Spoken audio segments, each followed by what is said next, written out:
What's up? It's Monster Kid Media. We are back. I know Halloween's over for most people, but not for us. It And never ends. it never ends. Tonight, Mike has some crazy ass theory that he wants to talk about. He got Steve and I out of bed for this. He's got 6 pages of notes on this one subject. This I is got not Matt out of a tree, this Stevie out from under a car. this is not going to be a long video because we are going to shut this shit down quick. Mike, you have the floor. Okay, so I am not one that shies away from controversy, as evidenced by my Friday the 13th theory. Mm-hmm. A And lot of people agreed with that, so you never know. They did. Well, I'm going way out on a limb on this one. All right, so a couple things. I have a couple caveats before I start this. This only has to do with Halloween, the original, okay?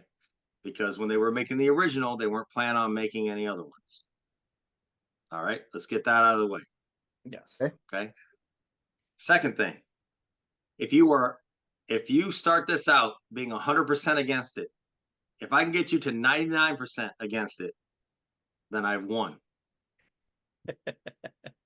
Okay. All right. 99.9% and I've won. Well, all right. So here we go. Share your idea with the class. So my thought is that Michael Myers did not work alone. Yes, he was a menace to society, but he did not work alone. He had to have somebody on the outside to help him. Okay. Okay. This is basically the same theory you had about Mrs. Voorhees, but it is, which kind of makes sense, right? Because if Friday the 13th used Halloween as its inspiration, so right now you're both at 100% that Michael Myers acted alone, right? It's all him.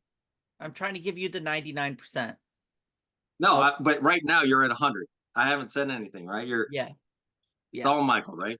I've been watching this movie for how many years, and I've never considered another antagonist. I just keeping the first one in mind. Okay. So here's what happens when you watch this movie back to back to back. You start to try to find things that may or may not be there. I believe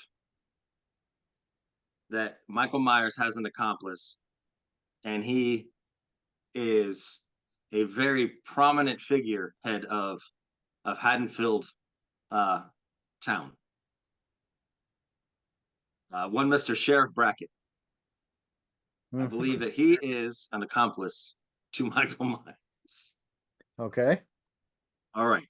Now I will start from the beginning, and I will give my points. Feel free to stop me whenever you want to try and debunk my point. Okay. Or add something, ask me a question, and we'll see. Okay. All right. I'm not even 100% sure I believe this, but hey. All right. So let's start at the beginning. Number one,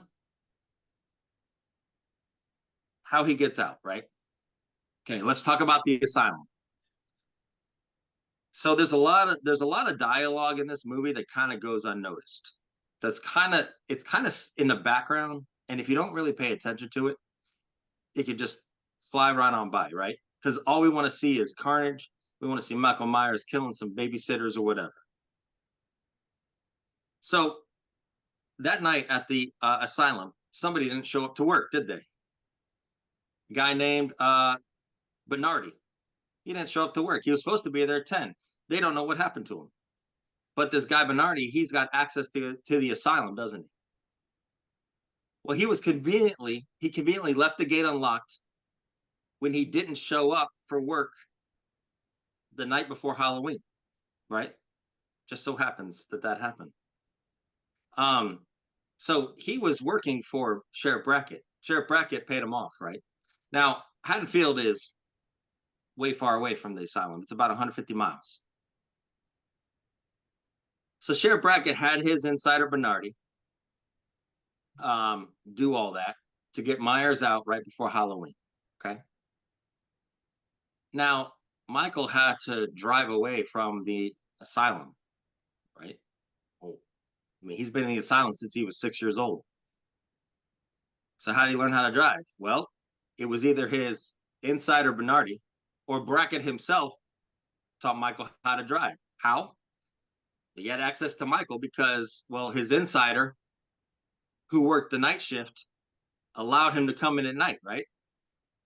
So he let him use the squad car because nobody's going to question the sheriff to come in, right?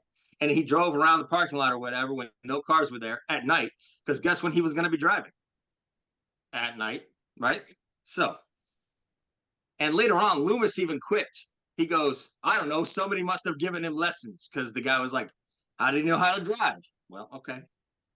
Loomis answered our question. Just fine last night. It was just fine last night, right?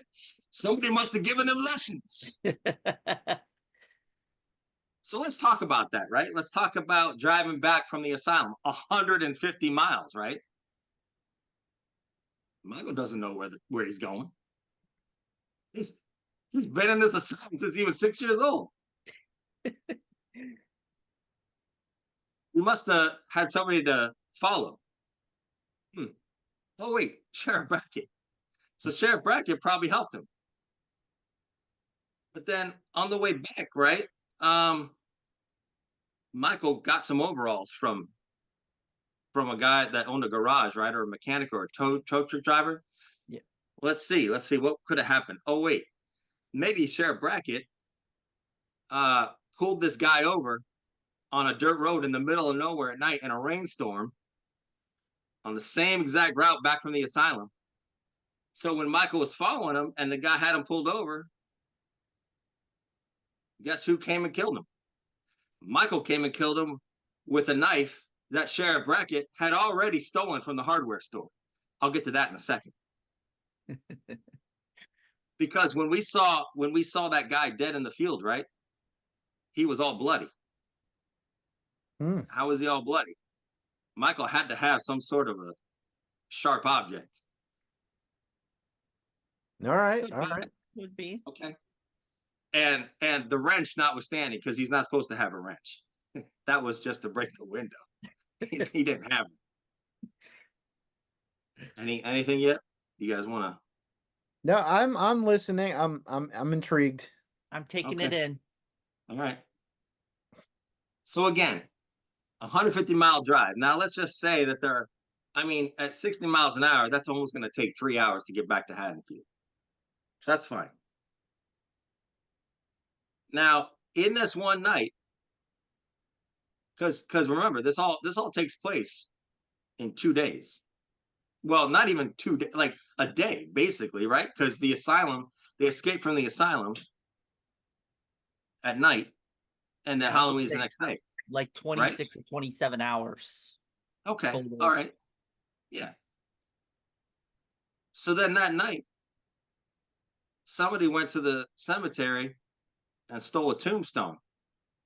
Now, I don't know if you guys have ever carried a tombstone. I know I haven't. They're probably pretty heavy, I would think, right? Now, when Judith Myers was married, I have a question. Was Michael at that funeral? When she was buried? Yeah. Was Michael at that funeral? No, he's locked up. Oh, all right. So would he have any idea where she was buried? Not unless he's studying it from his room at the insane asylum. Who would have probably been there? Like, who would know that she was buried there? You want me to help you out? Brackett. Probably Sheriff Brackett, right? So Sheriff Brackett helped Michael not only find, he also helped him take out the tombstone in the cemetery. And I'm not saying that the groundskeeper kind of knew about it, but when him and Loomis went to go find the tombstone, he said something which you're going to find is going to be a reoccurring theme. When they found the tombstone was missing, you remember what the groundskeeper said? Why did they do it? Goddamn kids. Those goddamn kids. Yeah. Remember that. All right. Those goddamn kids. All right. Blame the kids. So now we're going to fast forward a little bit when Laurie is speaking with Linda and Annie. They're leaving school. They're coming back from school. It's Halloween. They're about to have a great evening. Laurie's speaking with Linda and Annie. Annie's talking about Paul. All right. Well, what about Paul? In this innocuous conversation, right? This conversation doesn't matter anything. It's just fodder. Well, Paul dragged Annie into the boys' locker room, right? Mm-hmm. For whatever reason. And Paul got caught throwing eggs and soaping windows, whatever the heck that means. I don't know what that means, but Paul doesn't sound like an upstanding citizen, does he? I wonder if Sheriff Brackett wasn't exactly thrilled with Annie's choice in boyfriend. I could be wrong, but I'm sure the sheriff of town of Haddonfield wouldn't be happy with his daughter messing around with this Paul kid that's causing all this trouble. They used to soap windows with bars of soap. Okay, well that makes sense. All right. It was like pee-peeing, but I mean it's kind of harmless. Yeah, that's what it was. Well, dragging her into the boys' locker room into uncharted territory that's totally been charted, right? So totally. Annie and Paul are having some premarital relations in the boys' bathroom. Everywhere. Who knows? They're teenagers, I guess. High school kids. Paul's parents, though, they grounded him, right? Mm-hmm. So, okay. Lucky for Paul. Am I right? He did make it out. So, after this, they're walking down the sidewalk. Linda goes home. So now it's just Annie and Laurie. Laurie sees Michael go behind the hedge, right? Disappears. So Annie's like, oh, all that stuff ensues. We don't need to go through that again. But then Annie's like, okay, here's my house. So Annie goes home. So now it's just Laurie, right? Mm-hmm. Who's the first person she runs into? I don't. Sheriff Brackett. That's Sheriff Leigh Brackett. Remember? Oh, okay. Everyone's entitled to one good scare. Everybody's entitled to one good scare, right? Mm-hmm. Maybe, yeah, and maybe he wasn't exactly telling her about the time he just scared her then. Maybe he was talking about how he just scared her looking outside the hedge. I could be wrong. Looking like a creep. I could be wrong. All right. So I'm enjoying this theory, but go ahead. So then Laurie goes upstairs, right? Mm-hmm. She looks out. She sees Michael there, right? In somebody's backyard. Do you remember the name of the guy whose backyard that was? No. Mm-mm. Oh, I have it here. His name was Mr. Riddle. Oh, yeah. Mr. Riddle. Do you guys know what riddles are?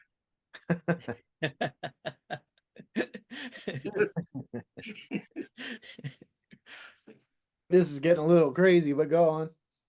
Okay. Let's go back to that hardware store. All right. Okay.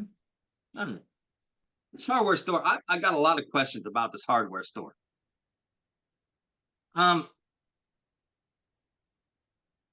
So first of all, it's kind of the middle of the day right now, right? Mm-hmm. Yeah. So is this hardware store closed? Like the alarm insinuating that this just happened, right? Yeah. Yet Michael already had his knives and his mask for a while now, right? We've seen him with this stuff for quite a long time. So you're telling me this alarm's been going off this whole time? See, this is something that always bothered me too, because that's maybe not quite half of the way through the movie, Mhm. 3/8 of the way through the movie. And you see him early on, and he's definitely wearing the mask. Yeah. So he had that mask. So has that alarm been going off all day? Shut the goddamn alarm off. Yeah. Well, has it been going? So apparently the hardware store closes on in the middle of the day. It's not open on Halloween, I guess. And don't tell me it's the weekend because they had school. Hey, See, I, okay, maybe they weren't open that day. okay, all right, all right. I'll let that go. Maybe Um, maybe they're slow on certain days, so they have uh weird hours. so I feel like we don't really pay attention to what Sheriff Brackett says. I don't think anybody's really paid close attention because what Sheriff Brackett says is that, and I quote exactly, he says, some masks, rope, and a couple knives were taken. That means that multiple masks and multiple knives were taken, Mm-hmm. Yeah. not just one. True. So there's enough masks for more than one person to be walking around in a mask. Oh, and by the way, before I get to this, I looked up Myers, his height. Um, his height was 5'10". I just happened to look up the actor's height who played Sheriff Brackett. Do you know how tall he is? I'm just gonna let you guys guess. I'll say 5'10". You'd be correct. He is 5'10". So All right, Nick Castle was 5'10", or did they say Michael Myers? Newcastle's 5'10". Okay. So okay. Um, so let's just ignore for a second that he said some knives, some masks, and rope, right? Yeah. Okay. This is a hardware store, right? A whole store. Mm-hmm. Okay. But so we can assume that he's just went into the store, right? Like they haven't been there all day combing for clues. But he knows exactly what was taken. He knows some masks, he knows rope, and he knows some knives. Nothing else. That's it. Wow. Well, That's all was taken. No mints, no weed killer. no weed killer, no oil for the car.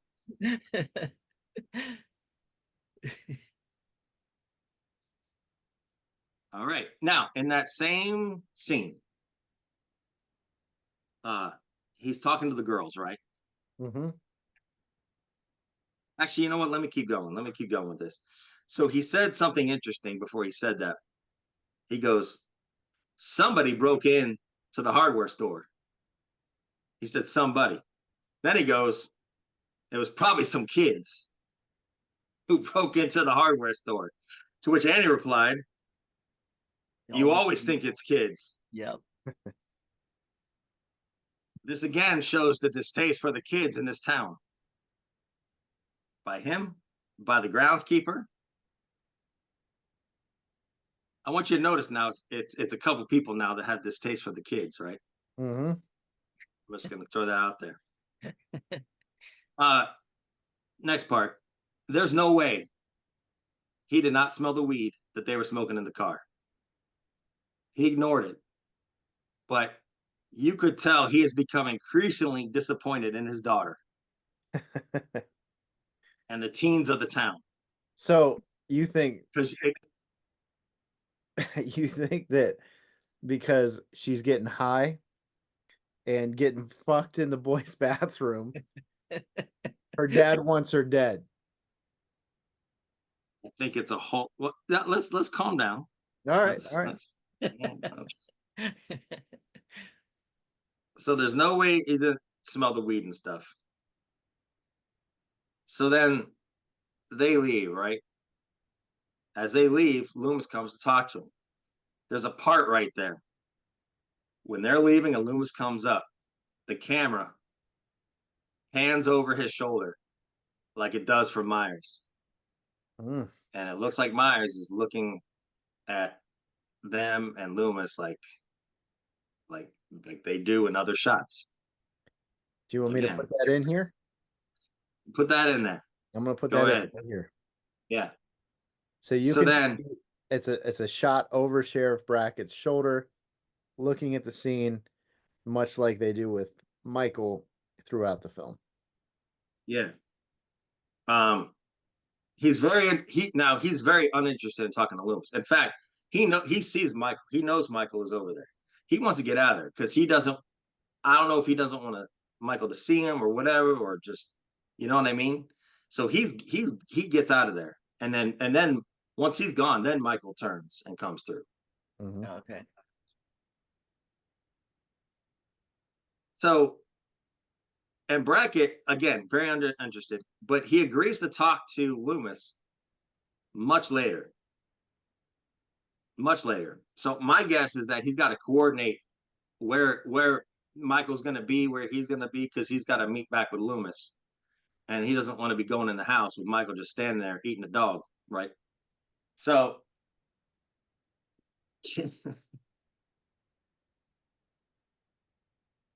so speaking of Annie, right, his daughter, let's fast forward to her getting a call from Paul, who, by the way, who's Paul's parents, right? Now they just happen to be going out. Where are all these parents going? A party. And furthermore, where are all the parents? There's nobody Right. around. We're Maybe going they're by at a the. Halloween party. We're Okay. referring to the first movie. You said don't think about the others, Don't think about the others. so we Don't don't think know. about the others. We don't know. Well, hold on a second. Yeah. We're not talking about part 2 at all. No, because when they made part 1, they had no part 2 in mind. Okay. I mean, because Sheriff We can Brackett, agree. We can agree with that, right? yeah, That they had no part 2 in mind. right. Yeah. If I'm wrong on that, No, you're absolutely right. I on don't think that they were planning on doing part 2 at all until it like did so well in the box office, and they were like, let's jump on this wave as it's going. okay. So, yeah. So every set of parents in this town are gone. And all the teenagers just kind of left to fend for themselves. And well, I'm kind of skipping ahead, but I want you guys to think in your head how many times you see the police in this movie. Just knowing that a crazy psycho killer has escaped an asylum. Loomis is trying to tell him. And in his conversation with Brackett, Brackett has said, I'm going to get people out there and everything looking around, right? Mm-hmm. Just letting you know. Okay. Just saying. All right. I know that if my daughter was, I probably would go there first. I mean, whatever. So, anyways, so Annie gets a call from Paul, right? And so they set up where she can go see him. She takes Lindsay over, all that, whatever, getting ready. Oh, my car's locked.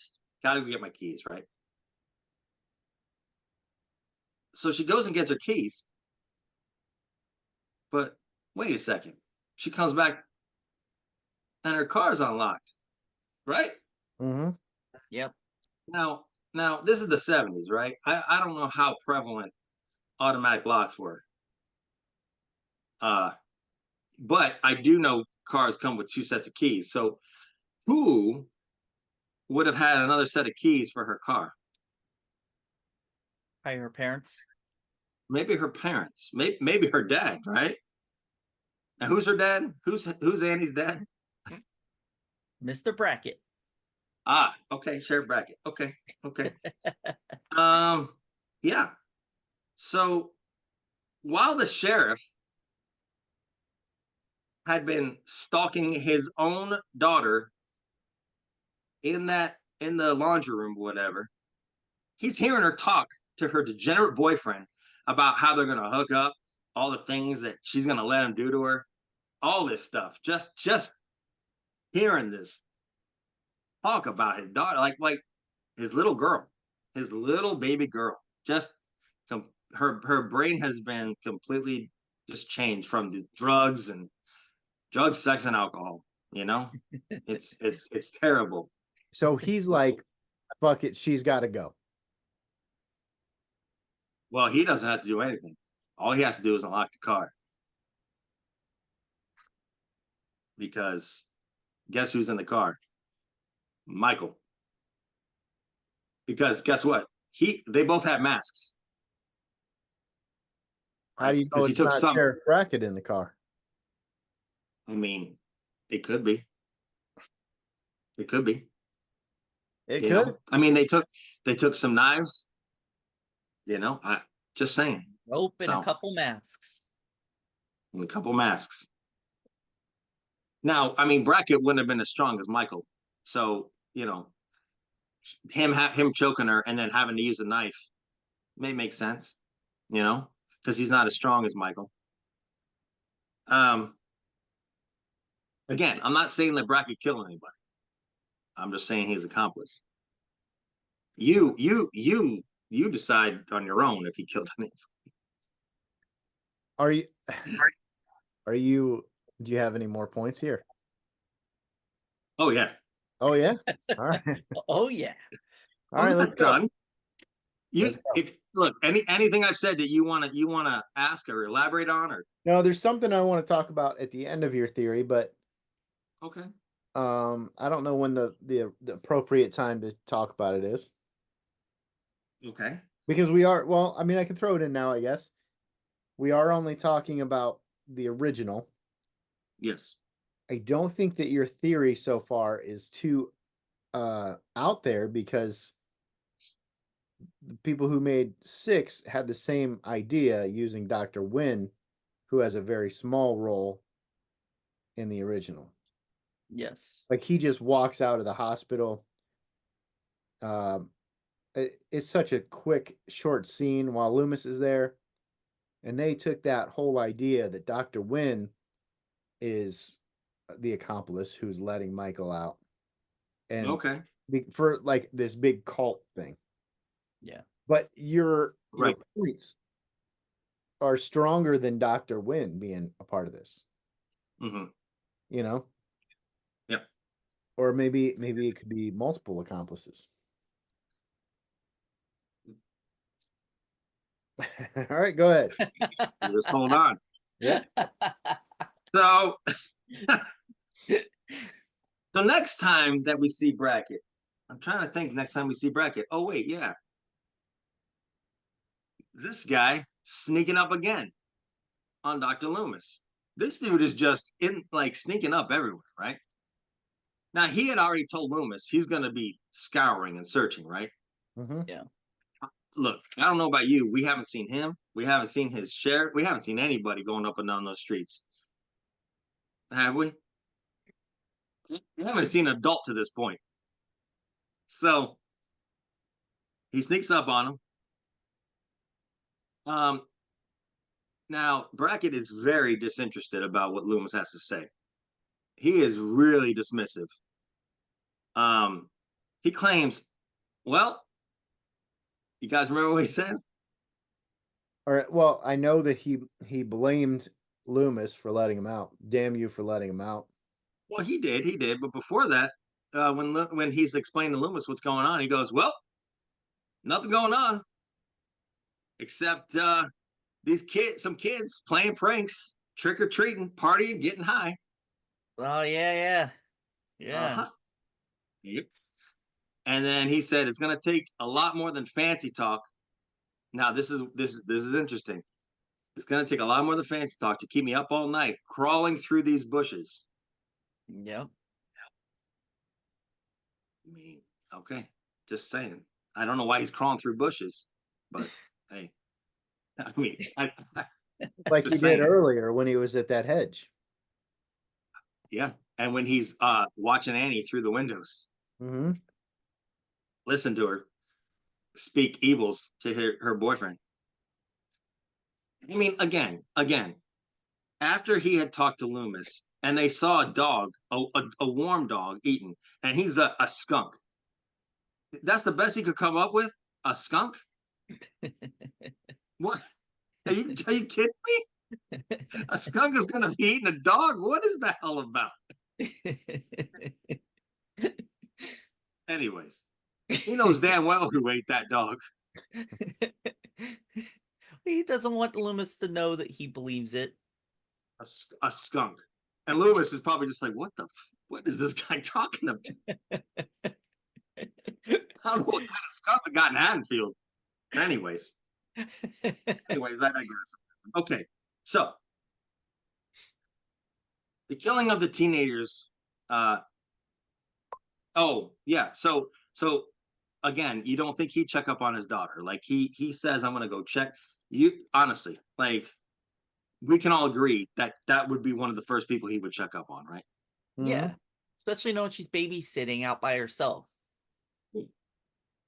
But you know what? I'm wrong. He did check up on her when he had her murdered. But anyways. So next, the killing of the teenagers continues, right? We got pedophile Bob and promiscuous Linda, right? We got those two. Now, I'm not entirely sure, and you just talked about this. I'm not entirely sure if Sheriff Brackett did any killing, but if he did any killing, it would have been in this scene, because it would hold up my thought process that Michael would never put on a sheet with glasses. I think that was Brackett doing that madness. And he strangled Linda with the phone cord. Because I stand by that Michael would not take the time to put a sheet over his head. I mean, even all right, let's just say that he would take the time to put a sheet over his head. He would not put those glasses on his face. But anyways, maybe he would.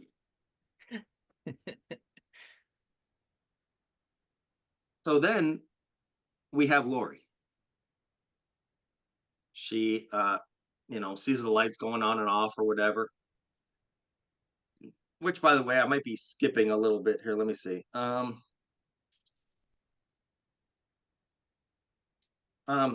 So let me talk about this for a second. Lori goes over the house, right?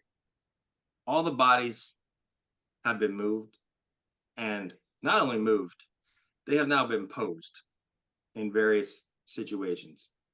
Do we believe that Myers gives a shit about if he leaves somebody hanging up on the wall with a knife? Do you think he cares? I don't know if it's like a big deal to him, but okay, he just wants to. So he wants to kill. Okay, so we're to think, and I didn't time it out. I should have timed it out, but from the time that Lori was calling, so he has now dragged all those bodies all over the place by himself, set them up, took that heavy ass tombstone, set it up on the bed by himself. He did all this by himself. Now I know that he's superhuman, supernatural. I get it, but he did all that, right? Okay, with no help. Okay, no, that's fine. That's cool. Maybe he took a dolly from that hardware store and they didn't see it. No, well, maybe in you know what? Inventory. Okay, let's add it. Some masks, a rope, knives, and a dolly. Maybe there's a dolly in the back of the station wagon. Yeah. Hey. like the Silence of the Lambs, Hannibal Lecter one. There you go. Debunked, Steve. Debunked. All right, so all right, so now Lori, she's discovering all the bodies placed throughout the house. Again, Myers would not care about leaving Bob hanging, stabbed. That was the Brackett helping and possibly guiding him to do so. Now, as she's upstairs, right? That's when she first sees Michael, right? Mm-hmm. So when she's up there with Michael and stuff and that kind of thing. So after she got into the house, we are to believe now that Michael went downstairs, closed the kitchen door, put a rake outside of the door, then went back upstairs, right? Because the rake wasn't there before when she came into the kitchen, right? I don't Right? think so. It wasn't. I don't It remember wasn't. seeing it. No, because she came. Mike's the one who watched it 3 times in a row. He would know. You So, would. so when I mean, she didn't have to move anything out of the way. But so anyway, after all that stuff, she falls, that kind of thing. She's escaping. She has to go out. Well, now there's a rake in front of the kitchen door going outside, blocking it.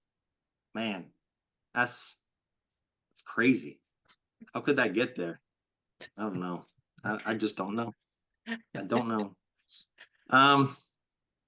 So now either Michael is a teleporter, which that has been said that apparently he can teleport. That's cool. Like Jason. All right, that's fun. That makes more sense than by the way, that makes more sense than a human insane person, right? Because at this point, he was not considered supernatural, Mhm. Right. right? He's considered an insane kid that's been locked up since he was 6 years old. It makes more sense that he can teleport than there was somebody helping him. I got it. Noted. So, of course, now we have Lori losing her shit, right? She's outside screaming. Anyone to help her? Oh wait, she could probably get the police because they're all over the place now around the whole neighborhood, right? No, still haven't seen any police. Oh, she goes to neighbors, right? Knocks on their door, all that kind of stuff. Help me, help me. These people look and they go, looks like a teenager. Shut off everything. Not today. Yep. Yep. Forget that teenager. Do you notice that the whole town seems to be against these teenagers? Yeah. So it's like a reverse Children of the Corn. I mean, maybe. That's are what I've you been noticing getting though? since he's been talking about this. That's all I've been thinking about was Children of the Corn. But yeah. Like, let's kill these fucking kids out of here. Kill them all. Dead. DED. Dead. I mean, there's been many parts of this movie to definitely show the distaste for kids and teenagers of this town multiple times. Yeah. So, anyways, I'm almost done. So now Lori's trying to get into Tommy's house, right? And then she goes to try and call the police. But wait, what happened? What happened with the phone line? Phone line was cut. Oh, what? Shut your mouth. Wait a second. The phone line was cut? No, wait a second. Hold on. She just before she left Tommy's house called over multiple times, right? Yeah. Yeah. Has Michael been back over to that house? Not that we know of. The answer is no, because he's chasing her right now from that house. Somebody cut that line. It must have been, you know what, Tommy, when he got up in his super, he tripped over the phone line and just ripped it out, and I get it. Never mind. But wait, he had to be cut from the outside, right? Okay, I don't know. Yeah. Anyways, so again, Michael was next door the whole time, right? And we know that because Matt, in our talk about Halloween, that's one of his favorite scenes. Michael coming and chasing her while she's trying to get back in. Well, what could have happened was she did go to that neighbor's house first, and then talking to the old people. So while she was doing that, Michael ran over, cut the line, and then went back over to the house to make sure that scene was perfect. I get it. I get it now. To make it more intimidating. So let's set up. We have Laurie has the final battle with Michael now. Mm-hmm. Loomis just had a conversation with somebody. Who did Loomis just have a conversation with? Help me out. Help me out. The bracket? Sheriff Brackett. Yeah, he did. He did because Loomis sees him and Loomis goes, "Where have you been?" We don't know where Brackett has been. He goes, "I went to go look for you at the Myers house." Okay. Fair enough. So he goes, Loomis tells him that he knows exactly where Michael is, and he knows where Michael is headed. Then do you remember what he tells Brackett to do? What did he say? Call it in? He says, "Go behind the house. I'm going to go around the front of the houses. You go behind the house." Okay, I'm sorry. Okay. I was wrong. And then we never see Brackett again. No, we do not. I don't see Till Brackett the beginning again. of part 2. Part 2 doesn't exist.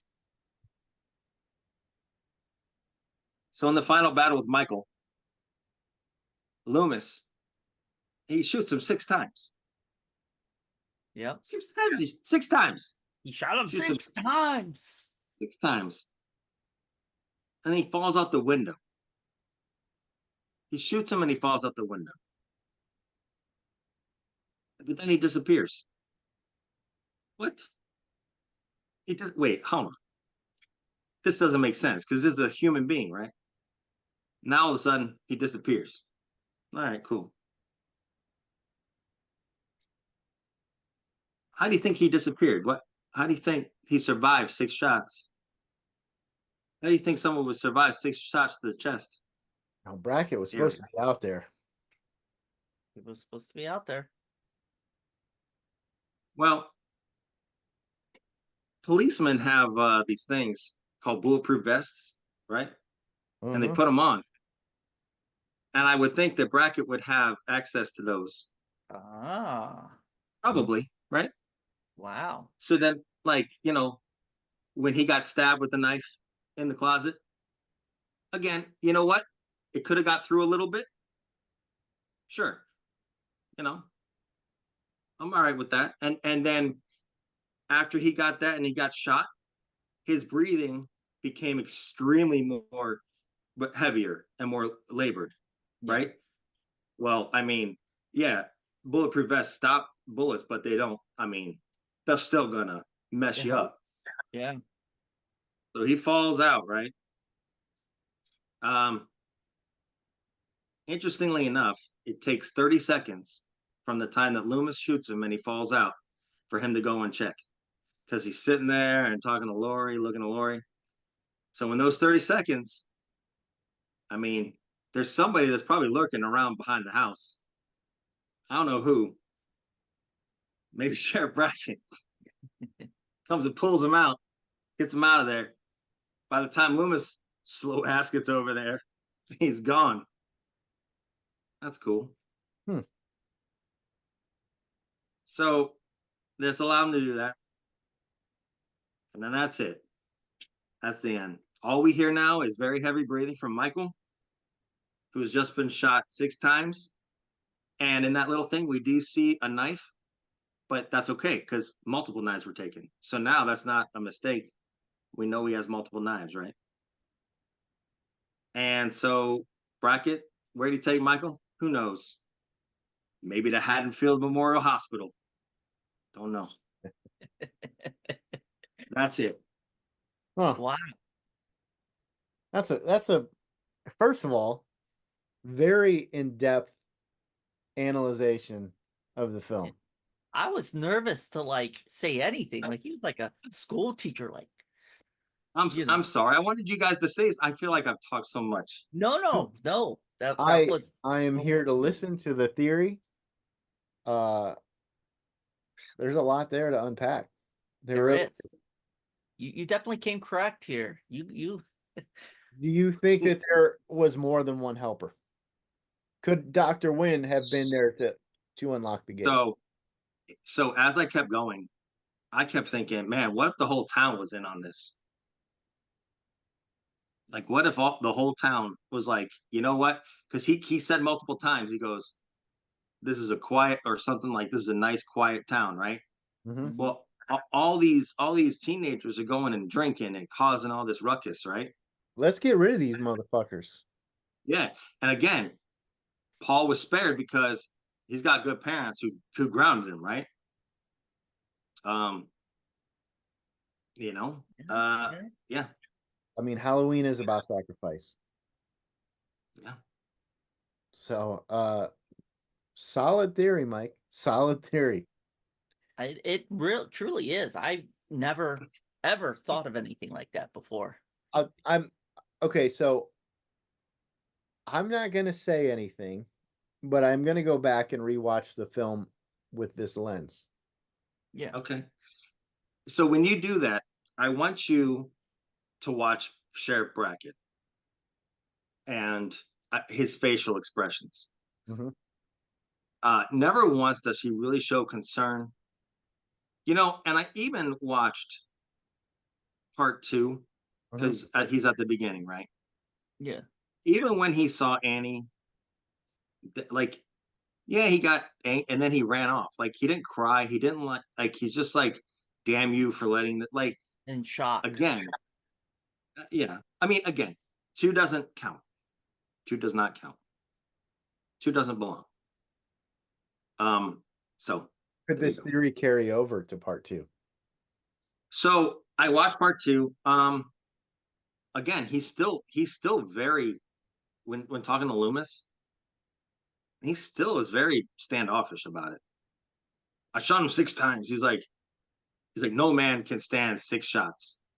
Like, he's still not registering until the dude comes in, which, by the way, would explain the other sheriff, or the other guy, the blonde guy that goes, "They got Annie," like, and his acting is so terrible. It would explain that he's trying to act upset and he's really not, but he has to act like he's upset, like he's not surprised.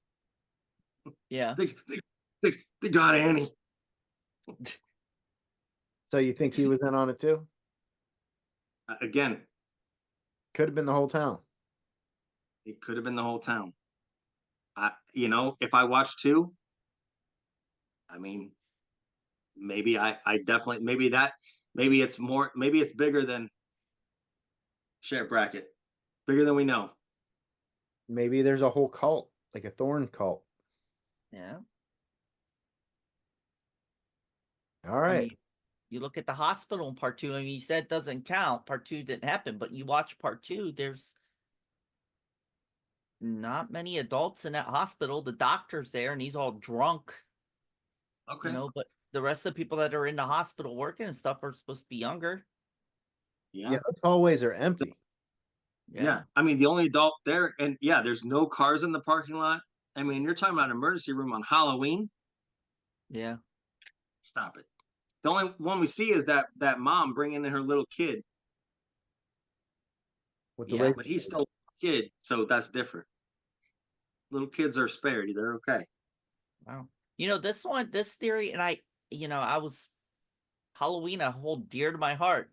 This theory, I'm kind of like more into anxious to watch the movie and take this in than I was the Friday the 13th one that you were saying. Yeah, I'll probably watch it tonight. And just think about it the way that he said it, just like really put that together. Yeah. So my question is this: I appreciate you were at 100. You were at 100%. Are you lower than 100% now? Like 100% certain that it's all Michael? Are you still at 100% certain it's all I'll Michael? give you a 99%.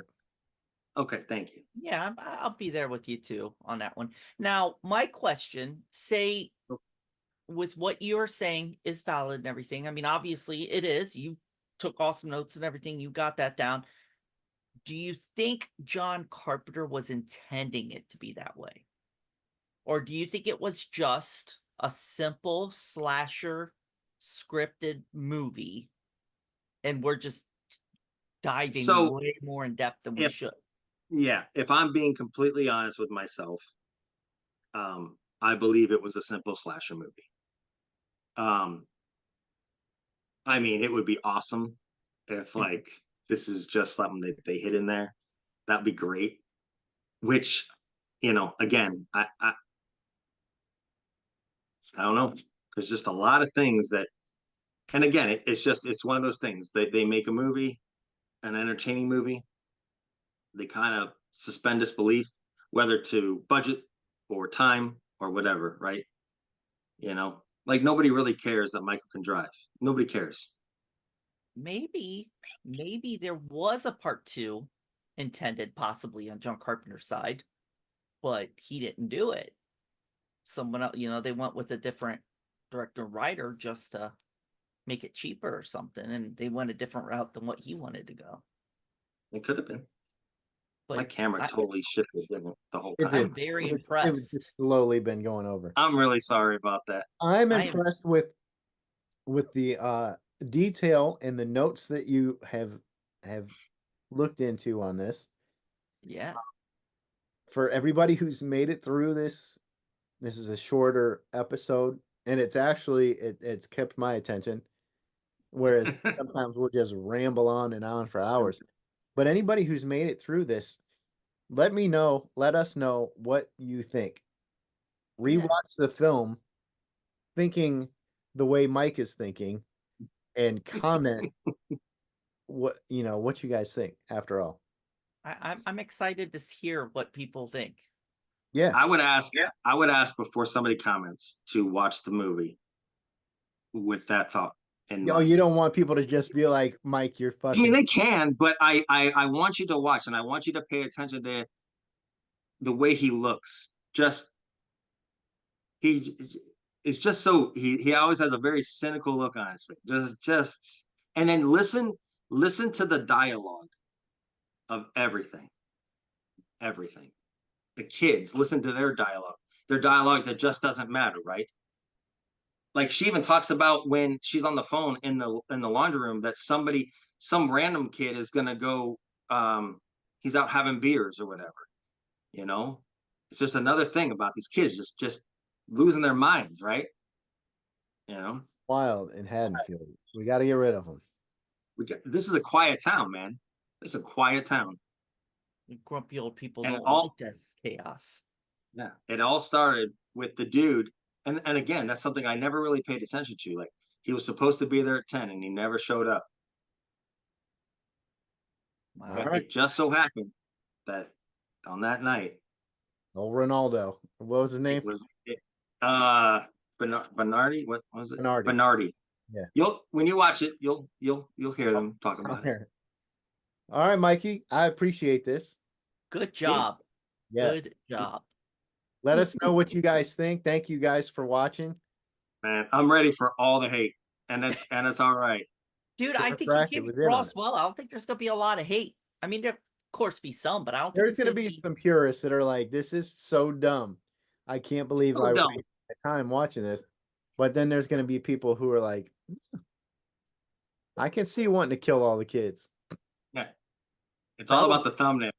Probably parents with kids. All right, guys. Thank you so much for watching. Parents will understand. They're like, you know what? I get it. I agree. All right. We'll see you guys next time. Sorry this went longer than you probably thought. So it was good. Very good. Take care. I talked a lot. Say bye, Mike. Bye, guys. Bye.